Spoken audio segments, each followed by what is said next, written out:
For You sure, can mail for it sure. to me. Yeah, absolutely. Yeah. Absolutely. Yes, sir. Yes, sir. I only can bring certain things here, but where's the sister? Where's my notes? You see my notes? Oh, right there. I haven't introduced myself. All right. Yeah, yeah. All right. It's Mine's Kemuel. Elvis. STEAM, culture, and image building. Haki. Aki. Again, yeah, Haki again. Kemuel. You coming, mama? Okay, okay. All right. So I got. Is this the education, right? So, Yeah. say again? Education and Right, technology. right, yes, yes, yes. So, yeah, basically, we're talking about education and the context of STEAM. So, And I'll what STEAM just stands for? science, technology, engineering, art, and mathematics. Yeah, that's So, that's interesting. what I want to do, I don't know how much time we're going to actually have for this discussion. And the sister, she works in education, so I'm hoping that she'll come in. But I wanted to at least give a overview of myself and my the operations that I'm doing before so you all can kind of know who I am and hopefully we'll have a significant amount of time to discuss these topics, STEAM topics. But I took a little notes because actually I thought that these workshops would be in the main area, but so I'm the president of Teaching Artists Institute, and, and I'll give everybody my cards here if I haven't already. I'm on WhatsApp too. Thank you. Thank you, sir. Thank you so much. So, right. So what I was saying, I'm just going to give.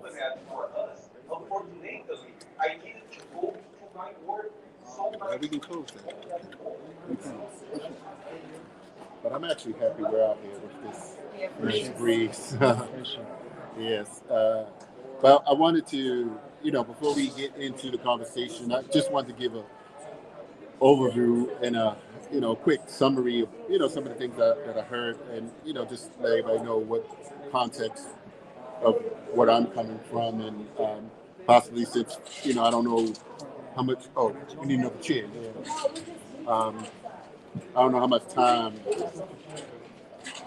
I'm going to actually see you all again or sit down, but I just want you to all to know some of the unique operations that I have. So I'm the president of Teaching Artists Institute. Originally, a sister would have been here, Kim Poole. She's the founder of the Teaching Artists Institute. I came on board about 2 years ago and recently became the president. I am active in the Maryland area. I was elected to a position with the Maryland Democratic Party. It's called the Central Committee. I was the treasurer for Baltimore City Democratic Central Committee. But also, I'm on what's called the Maryland Legislative Black Caucus Foundation. So, with that, most of you have gotten the Black Unity newspaper. Yes. So I do have an article in there. And currently, I'm managing a campaign for a Nigerian sister. Her name is Dr. Remy Duyule. So that article is in there.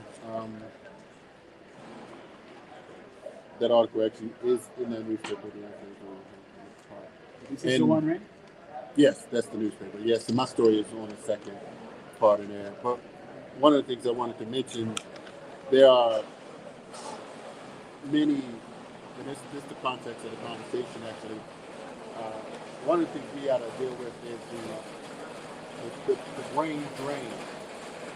That is the educated Black people, for instance, that leave, Africa and go to Europe and America.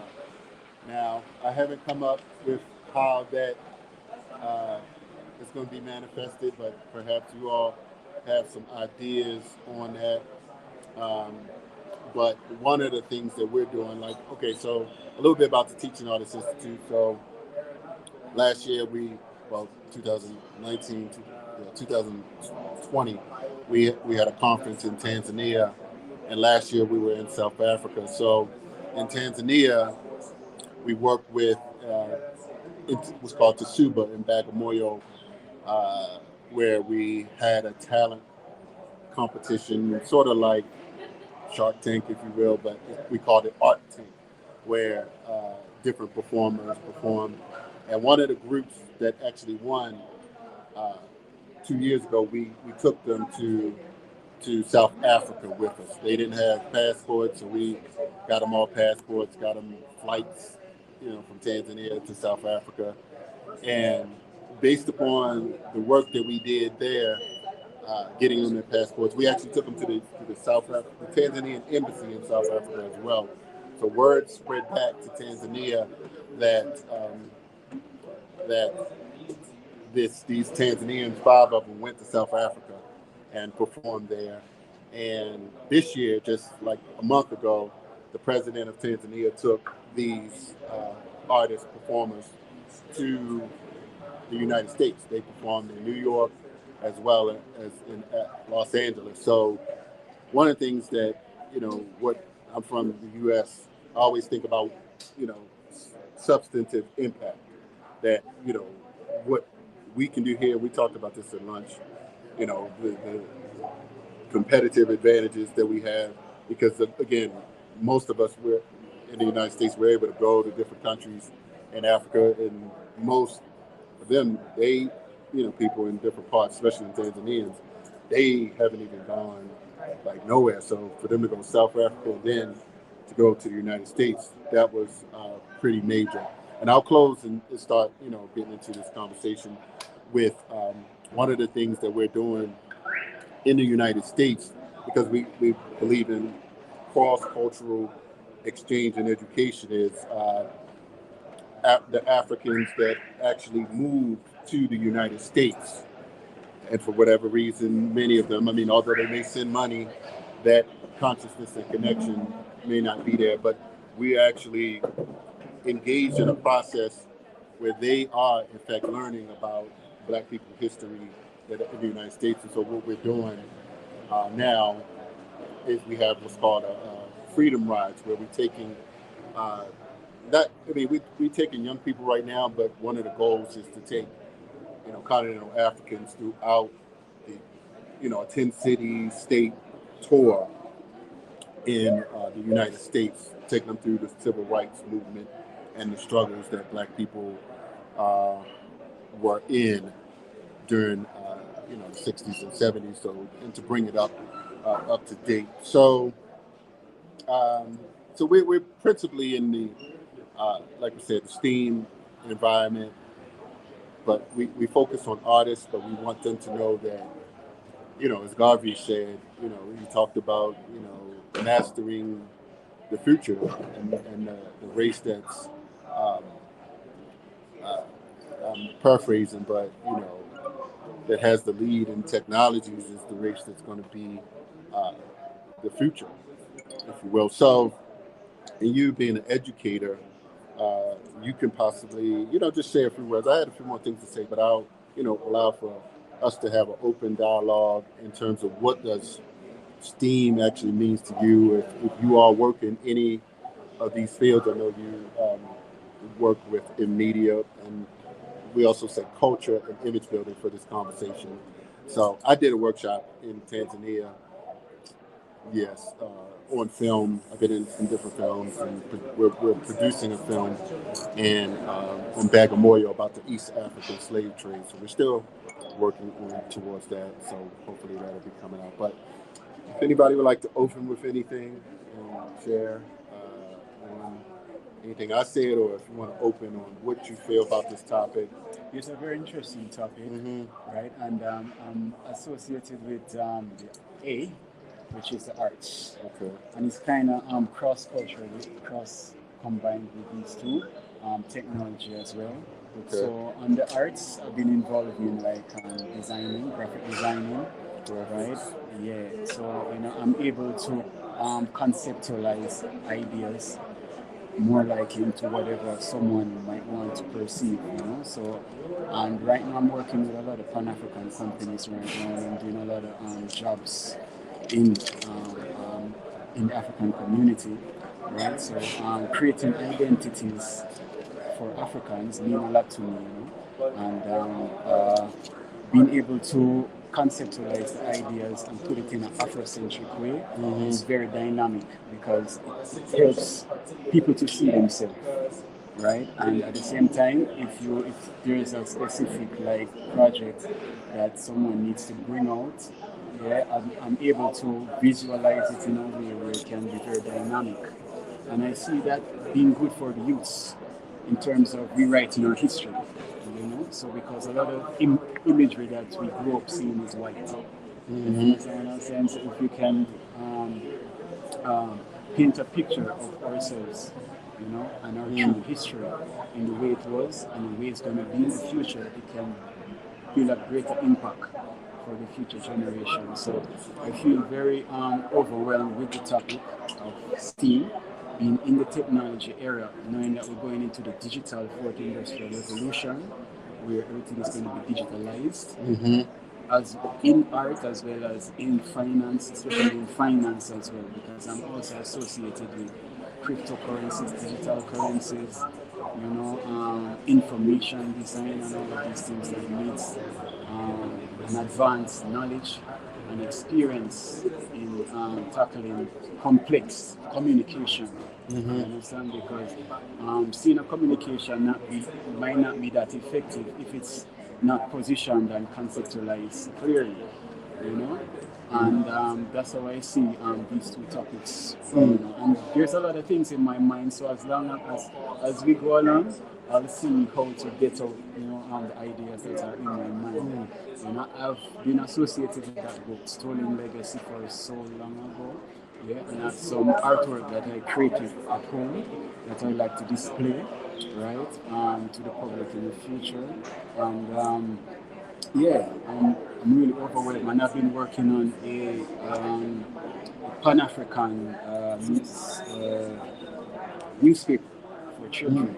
Oh, for children. Yeah, it's called Brilliant Africans, right? And I designed the whole layouts and everything, right? And it was a project back in like 2016, 2017, right? Where you have like hand washing, you have like debates, and you have like poetry, and kids and put the ideas together, and they're able to communicate whatever they want to communicate. You understand? So Brilliant Africans was a very good start off for me here in Ethiopia.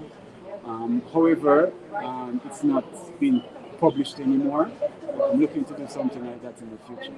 We could have like a children's. Did you remember Brilliant Africans? Yeah, even my friend here knows a lot about it as well. So definitely something I'm looking to do again, to do more of these publications for children that can give them the awareness of themselves and their culture and the future is to come. What's your name? Okay, I think I'll go next. Or do you want to go in order? Okay. Ladies first, we should have said it at the beginning, but Okay, brother was excited. No, like, so yes, it's good. I appreciate He was you. ready. He Appreciate opened you. up the floor. Yes. So I'm Janelle Hoylett. I'm originally from the United States by way of Jamaica. And I've been in Ethiopia as a repatriate for 10 years. I'm an educational resource developer. Something similar to what you're discussing is also my mission statement, which is to shape imagery for African youth in education. So, you know, we as teachers, because I've been teaching also in Ethiopia for 7 years, but before that I was teaching in the States for maybe equivalent about 7 years as well. So like I have education experience for 15 years, and it's a stark reality change between working in Western school and working in Ethiopian school. And I noticed, you worked in schools here? Yeah, for 7 years. And I think that was my beginning to realizing that there's this huge gap in African-based education resources in the literacy and education for African children. So then that began my desire to kind of make a change and fill in the gaps. So I started off with a book that's called Ethnicity, Culture, Heritage, and Origins. The acronym is ECHO. Yeah, it's similar to what you're talking about with Brilliant Minds, which is like I don't know, from the States, we had this thing called Highlights. When I was growing up, it's called Highlights for Children. Do you remember it? No? So it's a children's magazine, a monthly subscription magazine, and basically children can kind of contribute poems, drawings, and then there'd be stories and different illustrations, kind of like an interactive book. They could do games and different things. So that was kind of, but I wanted to do it with using mostly African culture, so African cultural context, as opposed to what we see in the West. And then that sprung into a board game that I developed called Six Regions. Yeah, and it basically teaches children about the African Union, about World Heritage Sites in Africa, and just like an overall like orientation of what African cultural experience and history. So it's supposed to be played in the classroom as a social studies game. And yeah, so there's this whole thing that I'm not going to get into because it's long. But so that's like my passion work. So I work in these types of arenas. And recently just developed a 15-book early literacy series called Shepherd in the City for young readers. And it has a whole reading curriculum that goes along with it. So a lot of the things that I do, I try to do it for school level because that's where the gap is. The gap in education in Ethiopia and maybe in other African countries is where's the availability to schools for teachers to have access to the resources. So that was kind of the, because as a teacher, I felt the gap myself. I tried to find a way to fill that gap. So science, technology, engineering, arts, and math. Yeah, that's my spiel. But I really feel like the digital wave, like what is the use of mobile app-based phones in Africa per capita per person, and then trying to make what we do as digital friendly and accessible as possible, because then you have a broader reach with less investment. Like you don't, like we're printing books, right? How much money are you actually having to invest in order to print books when you can create an app and then once it's done, it's just done. You know what I mean? So I feel like we have to start moving from print media into more digital media space, especially for Africa. Yes. Yeah. So yes, that's a good point. Just to add on that, currently I'm also involved in Learn 365. Yeah, what your brother is involved with. So that's an app for teaching grade 7 to 9 students. So the app is based on Ethiopian curriculum, right? And it's taught by Indians and Ethiopians, right? So it's very effective because what I notice is that children they learn most on routine and practice, right? And having an app close to them is more personal and make the learning experience easier and fun once they have the app.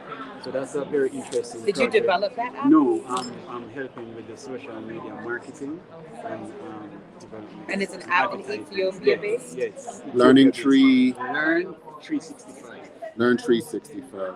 Yes. 365. Learn Oh, like 365 days Africa. a year.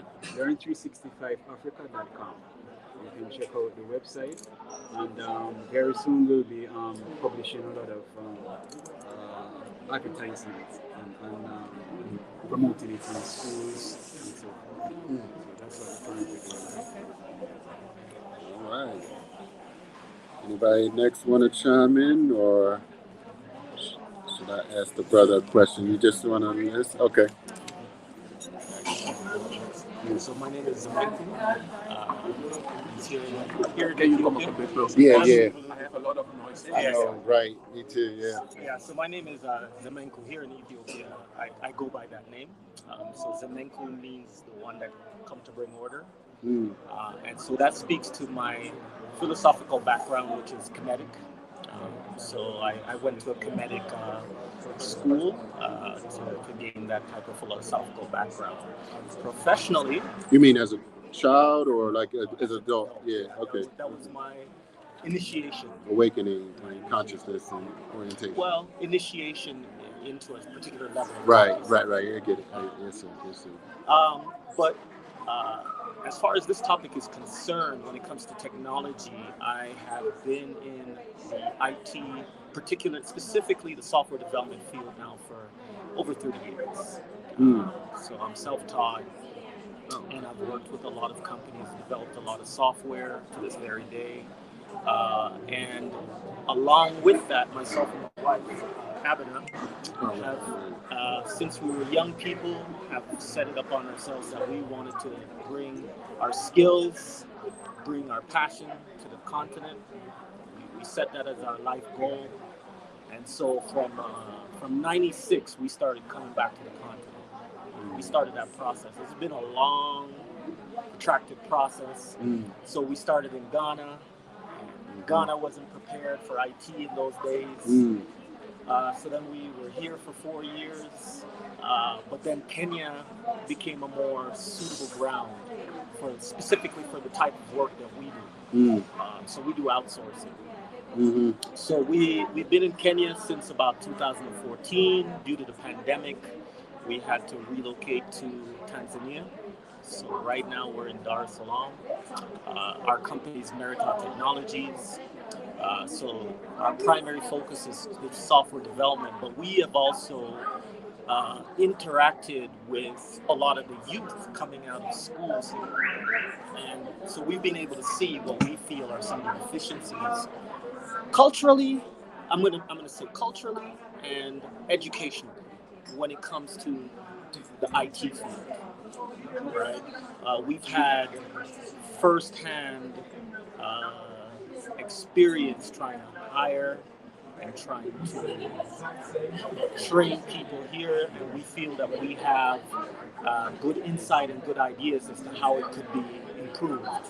Right? So much of our market is the American market. We do outsourcing for the United States. We understand what they're looking for. We understand the type of thinking, the type of skills that they're looking for, and we're able to kind of see the gap in the people coming out of school here. And so we have ideas that we want to present as to how that gap could be filled and so forth. And then lastly, living here, especially in Kenya, we also saw some of the social issues that was, on the roads. It was like an adventure every day, and we saw social issues, all types of issues. And we devised of a particular piece of software that we've been working on for about 6 years to actually make a big impact on the way that we interact with our society. And we've been self-financing this, so each time we get it to a particular point, I'll go in that another time. But we're going to come out with a piece of software that we believe is going to be quite impactful, and ultimately we'll be handing that out free. So that's myself. I'm an ideas person.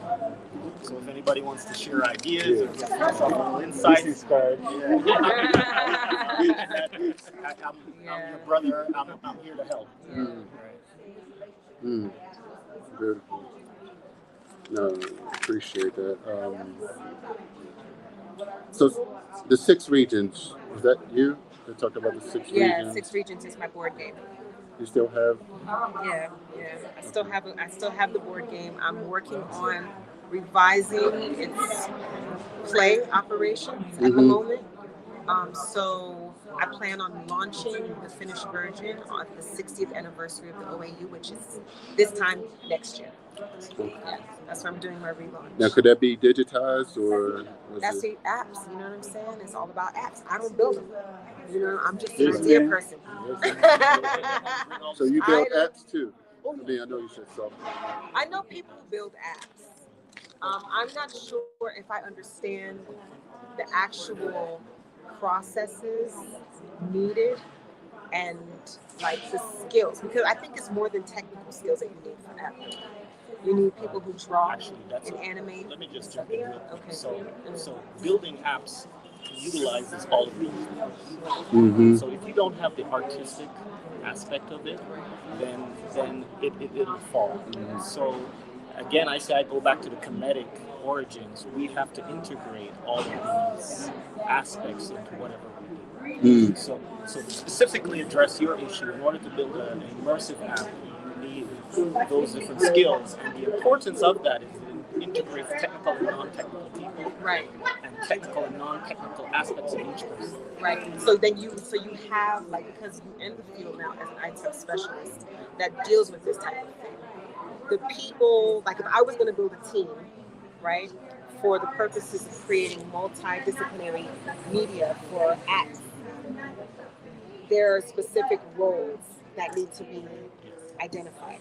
See, I would need that. Like, who are the people that I need to hire in order to get this app done? Yeah, because I have the idea, but I don't know what technical skills I actually need to make that idea happen. Because I'm not an artist. I don't build software. I'm a concept. Yeah. So, and then I build the content, right? So I'm a content creator. That's what I do. The question is, will you hire the people yourself, or can you outsource it? Because that is mainly. Well, that's what I've been doing so far. Okay. Yeah. Okay. Often you see that people who are building an app, they want the app, they outsource it to a company who is specialized in that. Because of course you are the engineer of what you want, and the usability of the users and so on. You determine that. So that is often the case. But of course, if you like to build it yourself, your own company, and use the if you are interested in making a lot of apps, then of course it's better to have them in the company. But if you want one app, I think often it's better to outsource. I'm a lot of app person. Too many ideas for one app. How much skills like in the U.S., like there's a lot of training for coding, like people, there's funds in my political space. I mean, I know my senator put forth many different bills to try to get that institutionalized in schools. So in terms of creation of apps, is that like, I mean, you said you're self-taught, right? I mean, so could you feel like teaching that skill here to young people? Is it because that's that's what It's something that we have spent a lot of time thinking about. We actually do provide it. So really and truly, access to the internet and access to phones and access to laptops needs to be free and ubiquitous. So the youth need to be able to come in this area, sit down someplace, get on the internet, and do exactly what we're doing, act as a collective, and they can teach themselves. So in the current industry that we're in today, specifically my industry, maybe not other industries, we don't even look at the degree. Right. I hire, right? So I do the interviewing. And you are assessing for functionality and what can you do? What can you do? What are your experiences? Can you solve problems? Right? Can you work in a team? Right? So the advantage of that is that the youth don't have to wait until they get to university to enter that field. Their energy, their motivation, and their collective effort is what's needed. So the only thing that is missing is that they need free, unlimited access to the internet. That's what we would recommend as a start. Maybe blocks, areas that they're able to come in and get free. I'd like to ask a question to the group. What do you feel like we will be able to achieve in this working group? What is it that we're looking to? What's our question that we're answering collectively? What is it that we'd like to pose when it's time to reconvene? Right? What would we have taken away from this conversation?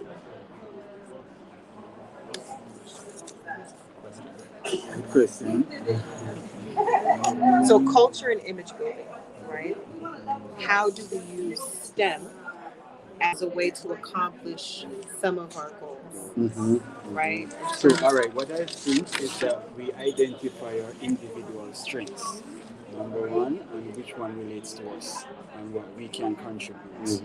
And then from our capacity, we come up with a list of things that we can contribute towards individually. Okay, so one of the goals, and I'm not saying that that's not a great idea, but I'm thinking that one of the goals of this group is to build a framework, right? That's interchangeable, so that when people see it, they can implement it. So, like, we're going to be making recommendations for policy that we would like the African Union or other bodies that address our issues to take into consideration from our respective fields, right? So, as an educator working in Africa, as an IT specialist working in Africa, as a graphic designer working in Africa, you haven't introduced yourself. You're next. As you know, in our different respective fields, we're all relating to the STEAM concept or the STEAM framework. How do we now say this is something that we would like to implement? Is it currently in place?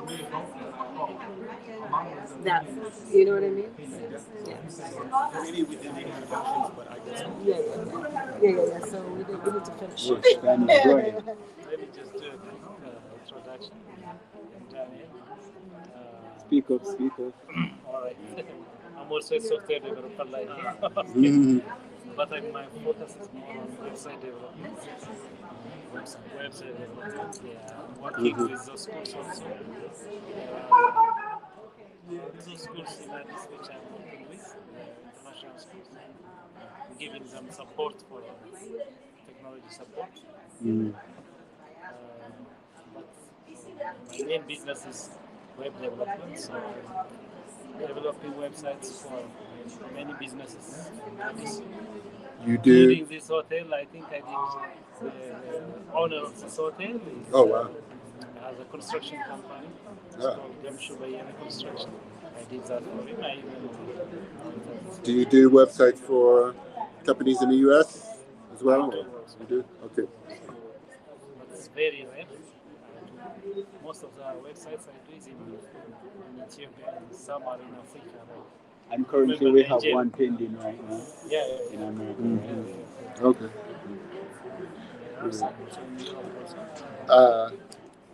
One question here, and I'm glad we got into the coding and the app development, but I know that how many people feel about games, but you know, I've had to listen to different opinions. I mean, you know, as we grew up, and even many of us who come into consciousness, and we think that many young people spend too much time, you know, playing video games, but we understanding that it also can be developmental as well as profitable now. It's a big growing industry. Any experiences in that conversation on the continent that you said you're very opinionated in that? Okay. We need to immerse our children into game building. Because game building, just like this entire conversation, is not about just technology. Okay. So if you're into game building, you have to have project management, artistic, all the developmental skills that it takes to develop a business, to run a business, all these things. So it can employ a lot of people. Game development requires a higher degree of understanding of physics, lighting, music, animation. So you actually have to be more skilled to do game development than to develop, let's say, Microsoft Office.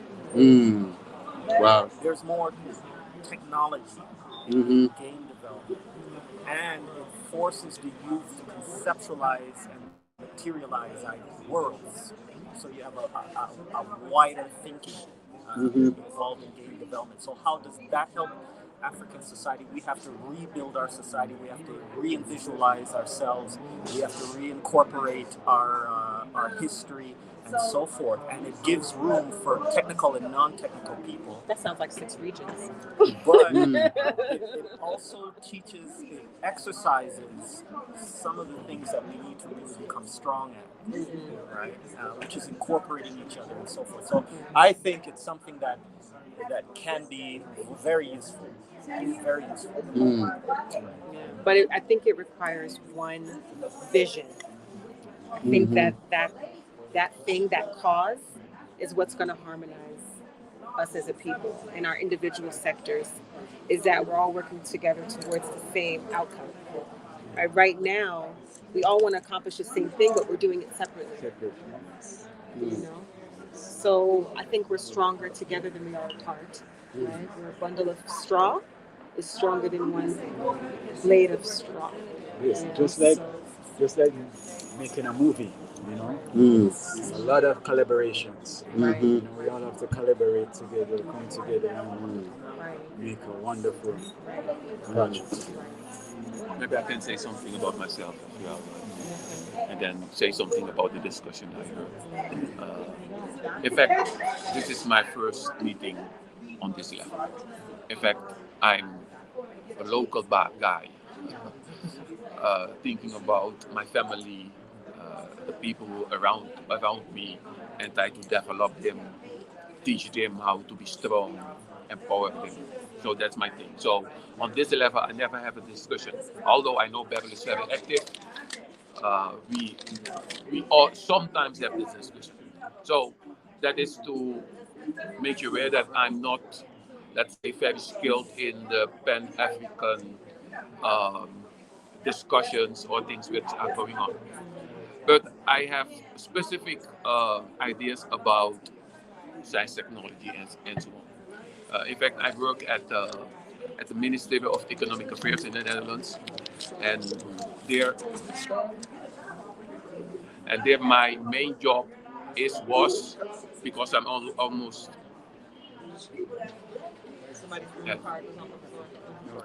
Yes, my main job was because I'm almost retired, so maybe I will stop there. Is to subsidize technology, science and technology. Okay. So in that work, I see a lot of technologies passing, and I know also the policy which is behind the choice which a country is making to invest in a certain technology. Okay. So I think that is important. So if we talk about in the beginning, I think you said that, or maybe you as well, that science and technology will be the driving force in the future. And when we talk in the Netherlands at that level about science and technology, the first thing what we are doing is thinking of what is our vision of what will be the future. To have a conceptual idea of what the future will bring us, and what are our weak points, what are our stronger points, and then I think now of Africa as a whole. What are the weak points, what are the strong points of Africa in which you can excel? And of course, you cannot excel at everything. So, my feeling would be that if this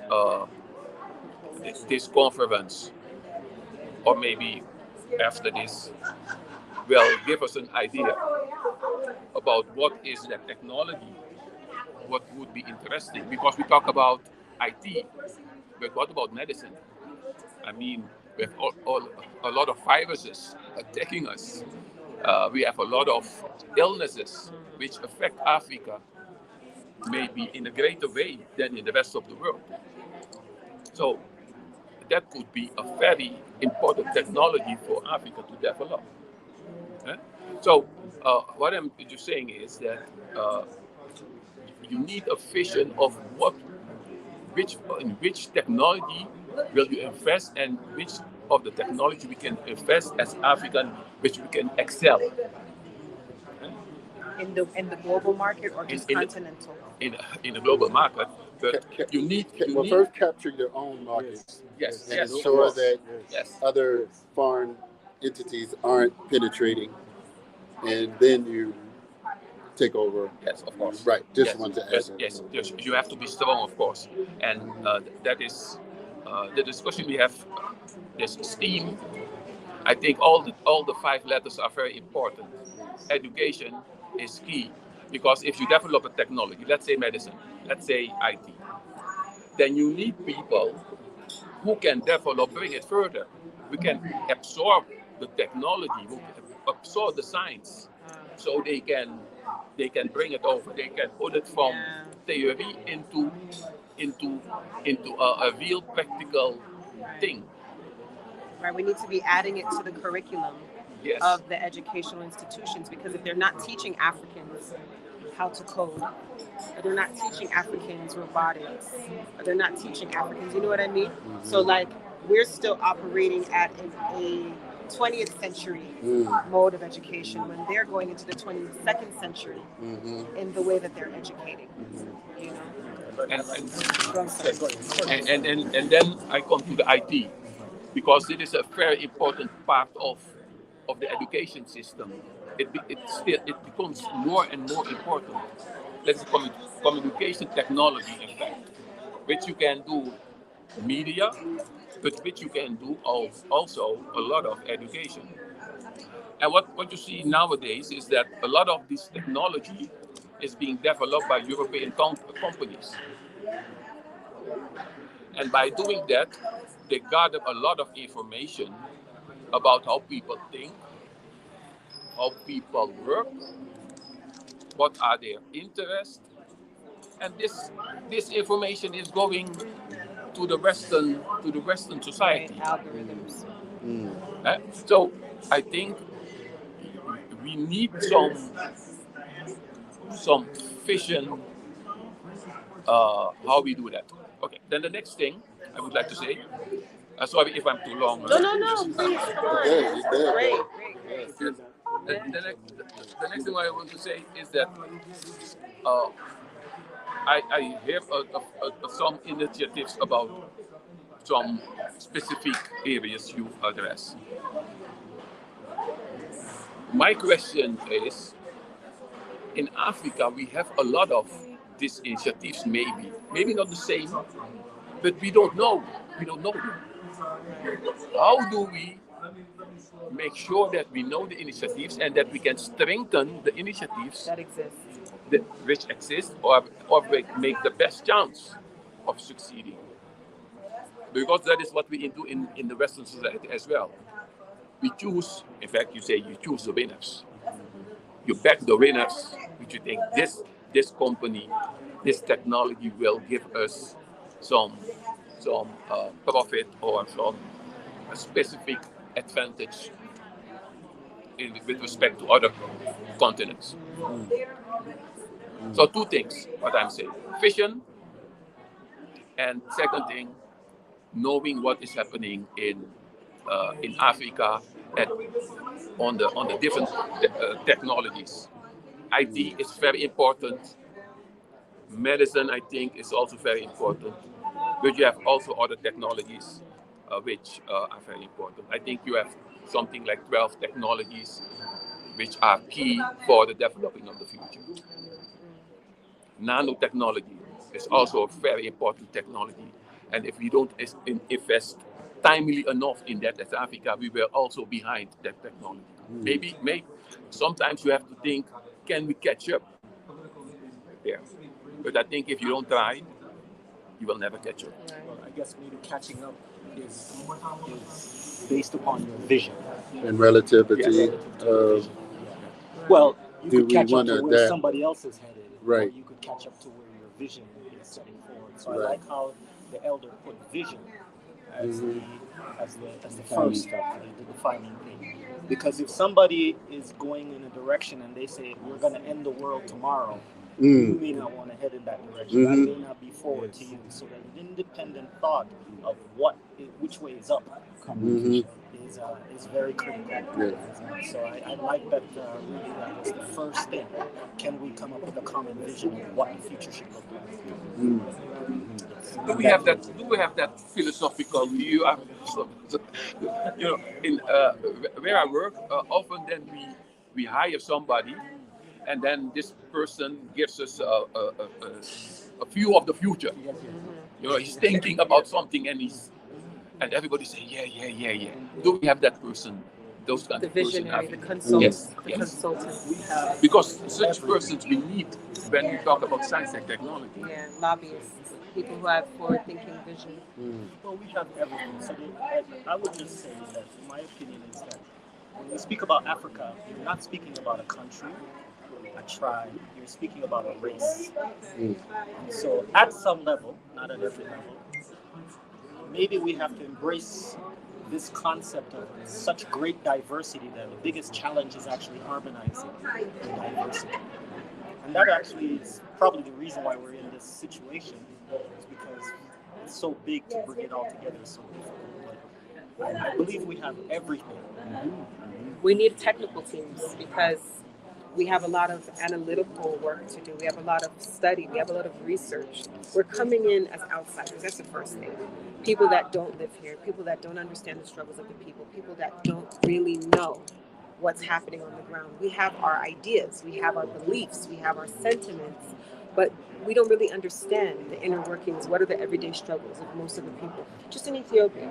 But if now you have to expand that to 54 countries, right? So we need a team for Rwanda, we need a team for Algiers, we need a team for, you know what I mean? We can't just focus just on what we want Africa to be. We have to try to take Africa from what it is and then elevate, right? Our contributions should elevate, but we can't just come from the top.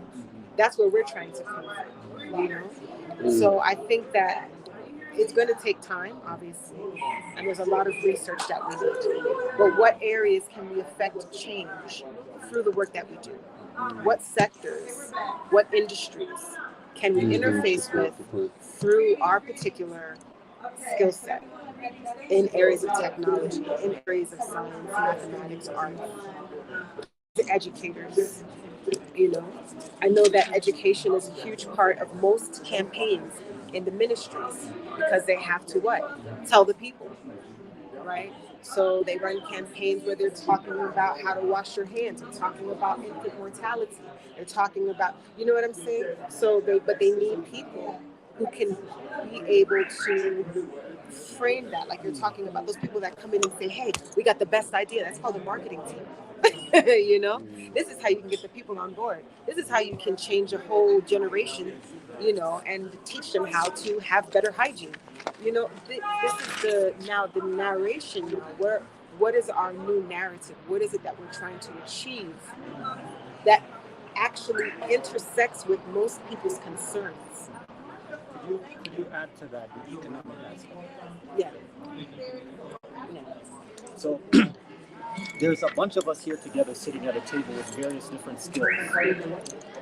There's a bunch of young people sitting around with various different skills. Can we come up with a way of suggesting as to how they could organize themselves, how they could build their skills in order to create an economic structure, a structure that ultimately leads to their economic security? Because technology and these things are a means to an end, right? So I work with a lot of Indians. I work with a lot of, much of the technology that we see developed is developed by India. As a matter of fact, India committed to technology like 2 generations. So literally speaking, I work on teams where it's not just that I'm the one black man on the team, there's also no whites on the team. So that in the United States of America, in order to develop this product that's running on the phone or whatever, the majority of the people working on that are Indian. And being able to fill that gap. And it's taken them 2 generations, but you find husband and wife working on. You find cousins somehow into IT and so forth. So within their society, just IT alone, not saying that there isn't other things, is able to actually create an economic They filled a gap that was also something that they aligned with the current system. Because they could have gone in another direction if we weren't technologically savvy. They would have wasted 2 generations. You see what I mean? So it's also being able to forecast, right? Where is it going? Where are we going as a society? Right? Right. So that in 2 generations we meet. Right. That's what India was able to do. They were able to forecast. But the point I'm trying to make is that there's also a way of setting up a structure of how people come together, set up cooperative organizations, companies, whatever it is, that can have them develop their skills, but also create economic opportunities, solve problems. I really endorse that. Cooperative venture, getting into that type of residual income, and as well as being able to network and be beneficial at the end of the day. That's very important. That's key ingredients. What I wanted to say, last year when we were in Tanzania, one of our partner universities was. Is that going around? Yeah, that's going around. One of our partners university was the Nelson Mandela STEM University. They have one in Arusha. There's one in South Africa as well, and I think one may be in Ghana. Anybody know? But there's 4 of them in the continent of Africa. But they focus on STEM. So in 2000, we didn't. Can't remember if we. Yeah, it was last year where we partnered with them. So I'm not sure what other institutions, universities that are not that, like you said, not that we need necessarily a university to teach everything. It could be in a room, but having, like you said, some star students that can grasp and run with this. That should be the goal. Somebody that we can wrap our arms around. We need to shape the next generation as change makers for Africa, because a lot of them, they get educated and they want to leave. So it's a brain drain. I was just about to say it's a brain drain. Exactly. So we have to reshape their self-concept as an African, and the empowerment they feel as Africans to want to be able to invest in Africa. That will have to be the first thing that we as educators will have to address. But then the African Union has the 2063. We were talking about this over lunch. They have the 2063 agenda. So we now have to try to align with that forecast as well, because they're headed in a certain direction with their agenda. That if we want to ride alongside them in parallel and make sure that the things that we're doing are interdependent, that we're not just on our own trajectory, right? We have to understand how we bring the 2 worlds together. As African diaspora, who are trying to be recognized, and in the African Union, we need our own 2063 agenda too. Yes, because it just goes in the hands of people who does nothing about it. Right. Or does it put us in their interest? We're not a part of their. They didn't, when they created it, they weren't thinking about this. They weren't. They didn't ask our opinion.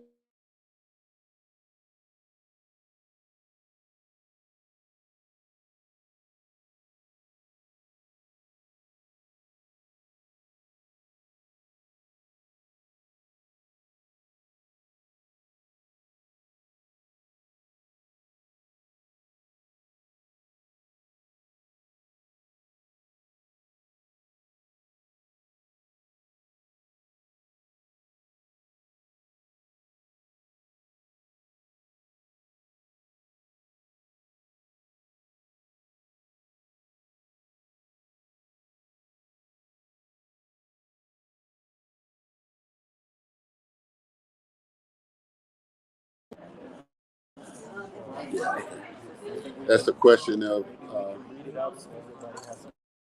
You had 2060 agenda, 2063. All right, then go ahead now. Oh, said I got Google. Now was that this? Somebody gave us this. Is that that's the 2012 declaration. I appreciate this. I mean, I got it on. All right. Are we ready? Let me just start off by saying that there are currently 20 points. So I'll start at point number 1. A high standard of living, quality of life, and well-being for all citizens. Mm-hmm. 2. Well-educated citizens and skills revolution underpinned by science, technology, and innovation. 3. Healthy and well-nourished citizens. 4. Transformed economies. 5. Modern agriculture for increased productivity and production. 6. Blue ocean economy for accelerated economic growth. 7. Environmentally sustainable and climate resilient economies and communities. 8. United Africa, parentheses, federal or confederate. 9. Continental financial and monetary institutions are established and functional. 10. World-class infrastructure crisscrosses Africa. 11. Democratic values, practices, universal principles of human rights, justice, and the rule of law entrenched. 12. Capable institutions and transformative leadership in place. 13. Peace, security, and stability is preserved. 14. A stable and peaceful Africa. 15. A fully functional and operational APSA. Don't know what that is. APSA? 16. Do you know? APSA? We'll find out. Google. African cultural renaissance is preeminent. 17. Full gender equality in all spheres of life. 18. Engaged and empowered youth and children. 19. Africa as a major partner in global affairs and peaceful coexistence. 20. Africa takes full responsibility for financing her development. That's a vision. That's what, they're very loose. They don't have a lot of, they're not well defined. And this is from? This is the African Union. African Union. Agenda 2063. They set it during the 50th anniversary, which was in 2013. They did an evaluation of the first 50 years, and they sat down and they said that they haven't really met the mark for where they wanted to be. So they set a new projection. So 100 years from the 100-year anniversary, they want to be able, and most of us will be dead by then, there will be, they will have achieved all of the original intentions of the organization. When I read these things, then I think indeed it's a lot of theory. Yes, very much so. Theory. And of course you have to evaluate. And what I'm wondering is, do they also know why the goals are not reached? That is an important question. Yeah. Because if you don't know why the goals are not reached, then you will make the same mistake again. Or you will make new mistakes. I think one of they probably don't know, but I'll throw a theory out there. Take the camera off me for a second. I'm muting.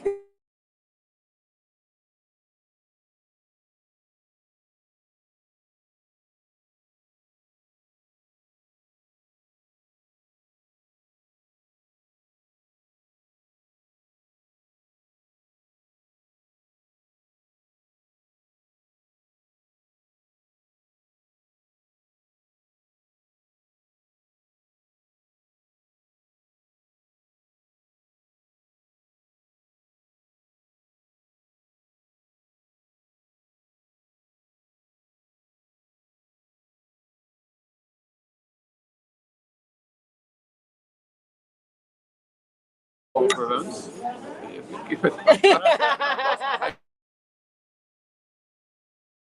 All right, everybody. We're about to get some real conversation. We can't talk no more. All right, it's been about an hour. We done.